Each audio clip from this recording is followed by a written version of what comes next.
an interview by Tom Stoppard where he quoted a poem that I loved called Come to the Edge. And I thought, well, I'd never heard of this playwright before, or poet-playwright before. And I looked him up and I saw something called war music. I got it, I read it, and within 2 pages I thought, well, you know, this is the Iliad. And not only that, but it's rock and roll Homer.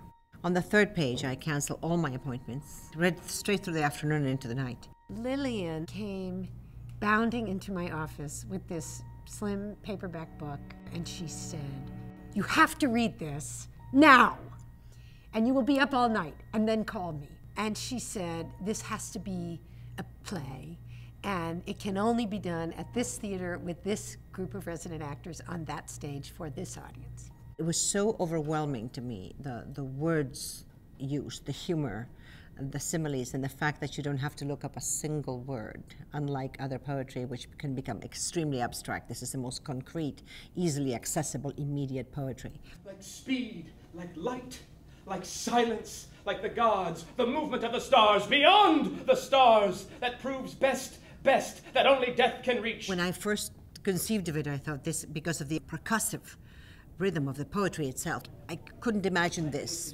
being done without choreography, without it moving in a certain way. Actors bring to the table a sense of purpose to movement that sometimes musical theater actors or dancers do not.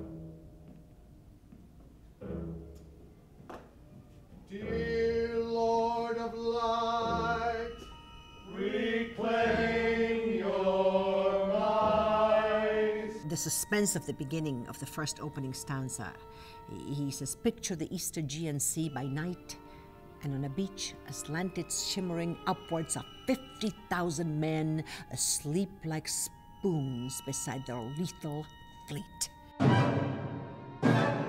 That's, I think, the key to the entire evening. That's what tells you what music to use, the sea, the rhythms of the sea, the movement of the men, the fleet getting ready to attack. I mean, this just screams for what we're doing. I called her and said, "Well, it's incredible, but how are you ever going to make a theater piece out of this?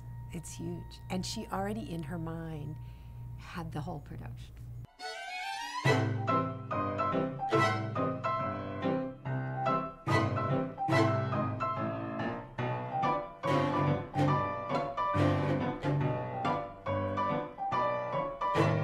Whenever you have choreography, you have to have music.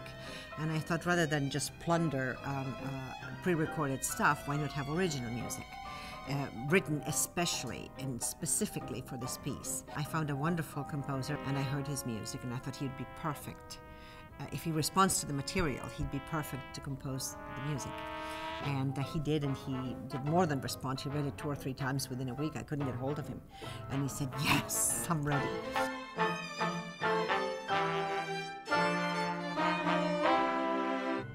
We wanted, of course, to avoid the horror of little togas and, you know, anything quote-unquote period, because this is 1200 BC, because the language is contemporary, is done in modern clothes, in Desert Storm and fatigues. Everybody wears the same costume. It's just the pants and the jacket. When you take off the jacket, then you can tell who you're dealing with. The goddesses have very, very sexy little tops. Achilles has nothing but suspenders on underneath.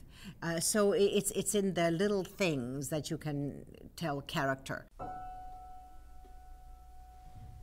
I think we're wrestling with how to think about our culture right now, how to think about it, how to talk about it, where our values lie. It's a huge question now. This is a piece which, because it was a poem, it throws up a lot of images and questions that it doesn't resolve. It ends with the big ... I just think it's the most stunning 20th, 21st century poetry that I've ever read in my life. It's about man being in a world he doesn't quite understand, in a world where the gods basically represent the irrational forces of man, and how every single offer for peace fails. And I hope that people still think, why is that? How can that be possible? How can we still have war? It is the supreme absurdity.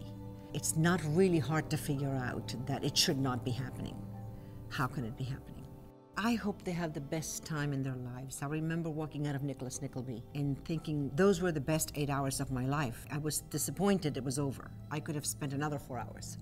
I would just want the audience to feel that they've spent a special evening, that they've seen something they don't see all the time, even on stage. And I would hope that they would say, "Where's part 2?"